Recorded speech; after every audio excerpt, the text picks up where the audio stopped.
আসসালামু আলাইকুম।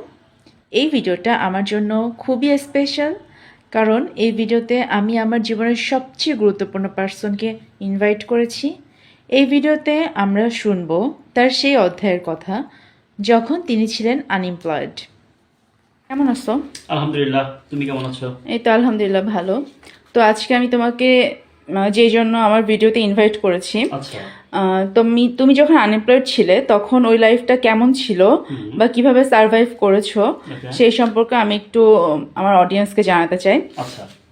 তো আমি তোমাকে 5টা কোশ্চেন করব, সেই কোশ্চেনের অ্যান্সার তোমাকে দিতে হবে। চেষ্টা তোমার কি করবো। সময় হবে? ইনশাল্লাহ, হ্যাঁ। ঠিক আছে, তাহলে আমি শুরু করছি। হ্যাঁ, যাও। ওকে। প্রথমে, যখন আনএমপ্লয়মেন্টের সময়টা তোমার জন্য মেন্টালি এবং ইমোশনালি কেমন ছিল?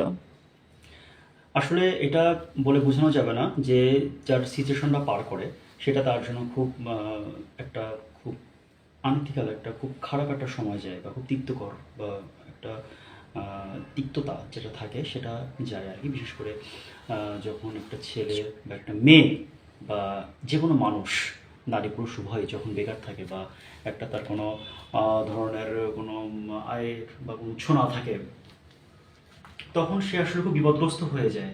সেখানে তার হচ্ছে মেন্টালি ভাবে বিপদগ্রস্ত থাকে এবং ইমোশনালি তার কখনো কোনো কিছু কাজে দেয় না। আচ্ছা, এবার তোমাকে আমি সেকেন্ড কোশ্চেন করব। হ্যাঁ, সেটা হচ্ছে, তুমি যখন আনএমপ্লয়েড লাইফে ছিলে তখন তুমি ওই লাইফটা থেকে কি শিক্ষা পেয়েছো? তুমি জানতে চাচ্ছ যে আনএমপ্লয়েড লাইফ থেকে আমি কি শিক্ষাটা পেয়েছি, তাই তো? আসলে এই সময়টাতে মানুষ যে শিক্ষাটা পায় এটা হচ্ছে দুইটা জিনিস পায়। একটা হচ্ছে খালি পকেট, একটা হচ্ছে তিক্ত অভিজ্ঞতা।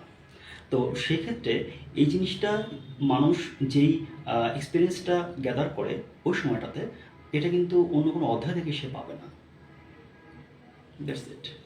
ওকে, ঠিক আছে, বুঝতে পারলাম। এবার থার্ড নাম্বার কোশ্চেন, যে যখন আনএমপ্লয়েড লাইফে থাকা হয় তখন কি এটা তোমার সেলফ কনফিডেন্সের উপরে কোনো ইফেক্ট ফেলে কিনা? সেলফ কনফিডেন্সের উপর ইফেক্টটা তুমি জানতে চাচ্ছ যে আসলে পরে এটা ম্যান ভেরিফাই করে। দেখা যাচ্ছে যে দুই রকম পার্সন, একটা হচ্ছে স্ট্রং পার্সন আর একটা হচ্ছে যে নর্মাল পার্সন, অর্থাৎ একটু তো সফট পার্সন আর কি। যাই হোক, তো সেক্ষেত্রে দেখা যাচ্ছে যে এটা ভেরিফাই করে এরকম যে এক একজন এক এক রকমভাবে জিনিস নিতে পারে। কারোর কনফিডেন্ট লেভেলটা ভালো থাকে, কারোর কনফিডেন্ট লেভেলটা কম থাকে, এইরকম। কিন্তু আমি বলবো যে ওই সময়টাতে কনফিডেন্ট লেভেলটা নিজের উপরে রেখে, আত্মবিশ্বাস রেখে সামনে এগিয়ে চলা। আর যদি সেই আত্মবিশ্বাসটুকু যদি ন্যূনতম না থাকে, সেক্ষেত্রে সে কিন্তু আরও একটা খারাপ জায়গায় কিন্তু অবতরণ করবে। সো এই জিনিসটা মাথায় রাখতে হবে। ঠিক আছে। 4 নম্বর কোশ্চেন, ছোট খরচের জন্য যদি অন্য কারো ওপর ডিপেন্ড করতে হয় তখন কেমন লাগে? যখন আনএমপ্লয়েড বা বেকার অবস্থা থাকা হয় তখন নিজের হ্যান্ড কনসাম্পশন বা যে কোনো একটা বিষয়ে যখন অপর ব্যক্তির কাছে যখন চাওয়া হয়, তখন তার চোখে না সূচক একটা ব্যাপার তৈরি হয়। ওকে, এবার সর্বশেষ একটা কোশ্চেন করব, যে যারা এখনো আনএমপ্লয়েড আছে তাদের জন্য তোমার হচ্ছে কি বক্তব্য বা কি বলতে চাও তাদের জন্য?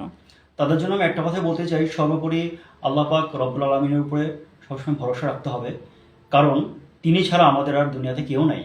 বাবা মা, ভাই বোন, একটা সময় কিন্তু সবাই পাশ কাটা চলে যাবে, কিন্তু মহান আল্লাহ পাক রব্বুল আলমিন কিন্তু দিন শেষে পাশে থাকবে। এবং সবসময় সর্বদা তার কাছে প্রার্থনা করতে হবে যাতে করে ওই সময়টাতে যখন যে আনএমপ্লয়েড বা খারাপ একটা অবস্থায় সিচুয়েশনে থাকবে, ওই অবস্থা যেন সে পার করতে পারে।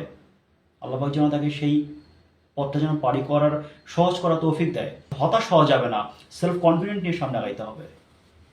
ঠিক আছে, থ্যাংক ইউ। ধন্যবাদ।